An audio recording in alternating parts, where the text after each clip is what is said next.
Bonjour à tous. Alors aujourd'hui j'aimerais vous parler des œillets. Il existe plusieurs variétés d'œillets et je voulais vous parler de l'œillet parce que c'est une plante qui est formidable, qui est très vivace, qui tient en plein soleil et qui revient chaque année. Donc vous le plantez une fois et ensuite vous débroussaillez et vous retrouvez votre petit œillet au printemps qui arrive. Alors on va commencer par l'œillet Telstar qui est un petit peu haut. Il existe différentes couleurs, des roses, des blancs, des chinés, dans les violets, dans les rouges. Voilà.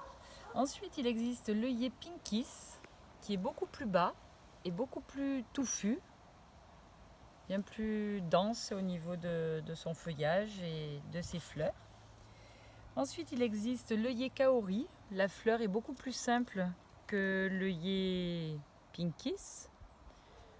Voilà, donc vous vous en occupez pas, il y a les fleurs qui fanent, il y a des boutons, enfin elle se débrouille vraiment toute seule, elle n'a pas besoin de beaucoup d'eau. Et ensuite il y a l'œillet Lilliput, qui est celui-ci, qui est assez dense aussi au niveau du feuillage, qui peut monter un petit peu plus haut, mais qui reste quand même assez bas, qui ne va pas monter aussi haut que le Telstar. Ensuite le Telstar quand même, là c'est parce qu'il est élevé avec tous ses copains et copines très proches, mais quand vous allez le planter, si jamais il souffre, que vous ne vous en occupez pas trop, lui donner de l'eau, tout ça, il va quand même rester plus petit les autres années. Ensuite, il y a, bon, on parlera peut-être des Dimorphotheca qui sont aussi des fleurs formidables, on parlera de tout ça plus tard. Merci, à bientôt.